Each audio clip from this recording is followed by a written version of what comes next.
আসসালামু আলাইকুম ওয়া রাহমাতুল্লাহি ওয়া বারাকাতু। পাগলের মতো ভালোবাসবে আপনি দোয়াটি শুধুমাত্র একবার দূর থেকে পড়বেন। দূরে থেকে এই দোয়াটি আপনারা পড়লেই আপনার ভালোবাসার মানুষ আপনাদেরকে পাগলের মতো ভালোবাসতে শুরু করবে। আপনাকে ছাড়া সে থাকতে পারবে না এবং আপনার জন্য একদম ছটফট করবে।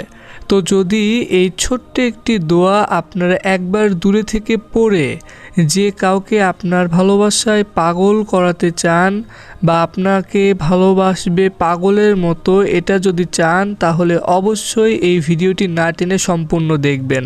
কারণ এই ভিডিওটির মাধ্যমে আপনাদেরকে এখন জানিয়ে দিব যে আপনারা কোন দোয়াটি একবার দূরে থেকে পড়লে আপনার ভালোবাসায় পাগল হয়ে যাবে। তো আপনি এই আমলটি যদি মহিলা পুরুষ যে কেউ হন না কেন সকলেই করতে পারবেন, কিন্তু যার জন্য আপনারা এই আমল করবেন সে পৃথিবীর যে প্রান্তেই থাকুক না কেন, আপনারা দূরে থেকে যেখানে থেকে ইচ্ছে আপনারা সেখান থেকেই এই দোয়াটি পড়তে পারবেন। তো এই যে দোয়াটি রয়েছে, যে দোয়া আপনাদের দূরে থেকে পড়তে হবে, এটা একদম সহজ এবং ছোট দোয়া। তো সেই দোয়াটি এখন আপনাদেরকে বলছি। তো তার আগে আপনারা এখন এই ভিডিওতে যারা লাইক দেননি লাইক দিবেন এবং এরকম আরও নতুন নতুন আমলের ভিডিও পেতে অবশ্যই চ্যানেলটি সাবস্ক্রাইব করে পাশে থাকা অল নোটিফিকেশন অন করে রাখবেন। আর আগে থেকে আপনারা এই চ্যানেলটি যারা সাবস্ক্রাইব করে রেখেছেন আপনাদেরকে জানাচ্ছি অসংখ্য ধন্যবাদ। আপনাদের জন্য অনেক অনেক ভালোবাসা রইল।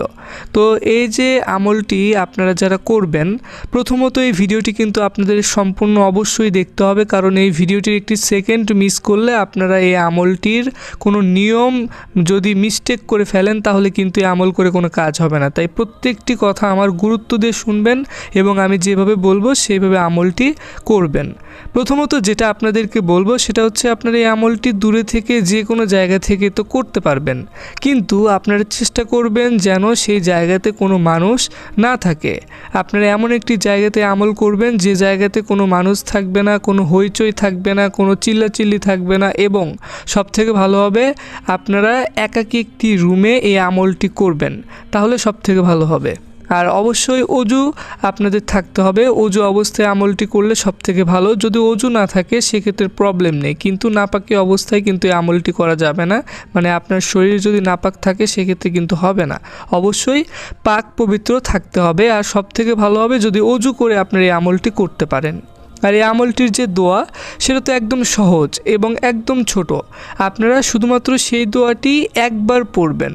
আর অবশ্যই আপনারা যখন একবার পড়বেন তো একবার পড়ার একটি নিয়ম রয়েছে, তো সেই নিয়মটি আপনাদের অবশ্যই সকলকে মানতে হবে। আর আপনারা মনে রাখবেন এই আমলটি কিন্তু মহিলা পুরুষ ছোট বড় যেহেতু সকলেই করতে পারবেন, সকলকেই যখন আপনি আমলটি যার জন্য করবেন, মানে যার জন্য দোয়াটি পড়বেন, তো দোয়াটি পড়ার সময় মানে দোয়াটি যখন আপনারা পড়বেন পড়ার একদম শেষে তারপর আপনারা শুধুমাত্র তার নাম একবার এমনভাবে আপনি পড়বেন যেন আপনি আপনার নিজের কানে শুনতে পারেন এবং আপনি এমনভাবে তার নামটি মানে বলবেন যেন আপনি তাকে ডাকছেন, এমনভাবে বলতে হবে।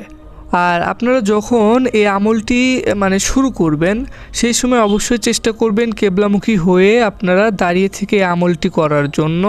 আর যখন দোয়াটি পড়বেন সেই সময় অবশ্যই আপনারা মনোযোগ দিয়ে দোয়াটি পড়বেন, কোনোভাবে ভুল করবেন না। আর সেই দোয়াটি পড়ার আগে আপনাদের কোনো প্রকার কোনো দোয়া পড়তে হবে না বা কোনো প্রকার কোনো কিছুই করতে হবে না। আমি যতটুকু আপনাদের বলে দিচ্ছি ঠিক এতটুকু নিয়মই আপনারা মানবেন। তো দোয়াটি আপনাদের আমি সবথেকে বেশি সুবিধার জন্য এখন মাত্র একবার তেলাওয়াত করে শোনাবো এবং তারপর আপনারা আশা করি শুনলে সঙ্গে সঙ্গে মুখস্থ হয়ে যাবে। দোয়াটি খুবই সহজ এবং ছোট দোয়া। দোয়াটির তেলাওয়াত হচ্ছে আল্লাহুম্মা ইন্নী আসআলুকাল মাওয়াদ্দাতা ওয়ার রাহমাহ।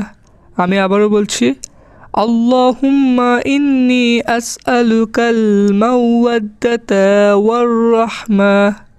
আশা করি আপনারা শুনতে পেরেছেন এবং দোয়াটির তেলাওয়াত বুঝতে পেরেছেন। তো এই ছোট্ট দোয়া আপনাদের মুখস্থ করতে হবে। আর এই দোয়াটি আপনাদের বেশি সুবিধার জন্য মানে মুখস্থ করানোর জন্য এখন এই ভিডিওটির স্ক্রিনে দিয়ে দিচ্ছি। এই যে আপনারা দেখতে পাচ্ছেন, এখান থেকে দেখে সকলেই মুখস্থ করে নেবেন। তো এই যে দোয়াটি, এই দোয়াটি আপনারা শুধুমাত্র এই যে নিয়মগুলো বলে দিলাম এই নিয়মে পড়বেন 11 বার। যখন আপনাদের 10 বার পড়া হয়ে যাবে এবং তারপর যখন আপনারা ঠিক 11 বার পড়তে নেবেন, যখন লাস্টে যখন একবার পড়বেন, তো একবার যখন পড়া হয়ে যাবে তারপর আপনাদেরকে যেভাবে বললাম যে নামটি পড়ার জন্য ঠিক সেভাবে নামটি পড়বেন, কিন্তু একবার পড়তে হবে, বলতে হবে নামটি। আশা করি বুঝতে পেরেছেন। আপনারা অবশ্যই এই ভিডিওটির কমেন্টে সকলেই মাত্র 3 বার আমিন লিখবেন। আপনারা চাইলে 3 বারের বেশিও আমিন লিখতে পারেন।